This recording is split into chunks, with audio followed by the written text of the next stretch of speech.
Imagine you're looking at a massive complex puzzle where two entirely different problems lock together to create a tragedy. If you look at the newspaper clipping in the image, it tells a heartbreaking story about the toxic weed killer called Paraquat.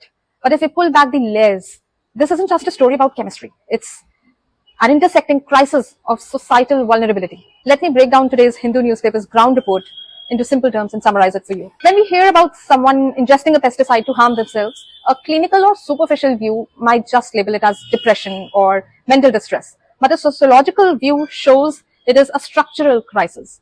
Farmers in India are caught in a brutal economic spiral. The first is debt trap. Modern farming requires expensive inputs, proprietary seeds, scientific chemical fertilizers, and heavy weed killers. If the monsoon fails or market prices crash, the farmer cannot pay back their loans. The second is safety net. There is no safety net because small or tenant farmers often don't have formal land titles. Big banks won't lend to them. They are forced to go to a local loan shark who will charge extortionate interest rates to them.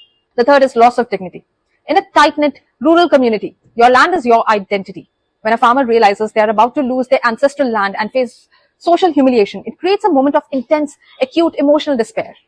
Because these highly lethal chemicals are stored casually in households or right next to the kitchen, sometimes, just as mentioned in the story of a farmer in the ground report, that such kind of tragedy is always within arm's reach. Now, you might think, if this chemical is so deadly that it kills hundreds of people and has absolutely no antidote, why doesn't the government just ban it?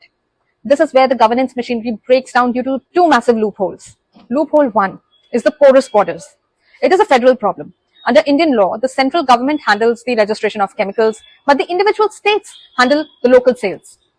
If state A, like Telangana, realizes people are dying and bans Paraquat, the ban only applies within its own physical borders. However, the state B, right next door, hasn't banned it. Because state borders aren't hard checkpoints for checking agricultural inventory. Local dealers simply drive across the state line, buy the chemicals legally in state B and smuggle it back into state A. The state ban becomes a ban on paper. Now, loophole 2. It is the digital blind spot, which means e-commerce. We live in a digital age, but our primary agricultural law, the Insecticides Act, was written in 1968, long before the internet even existed. Today, a farmer in a restricted state can simply open an agri-tech or e-commerce app and order the banned chemical online.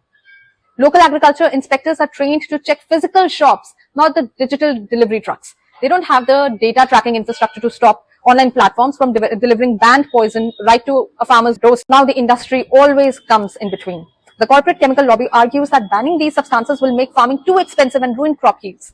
But internal industry documents show that corporations have known for decades how lethal these products are, yet resisted changing their packaging because it was economically inconvenient for them.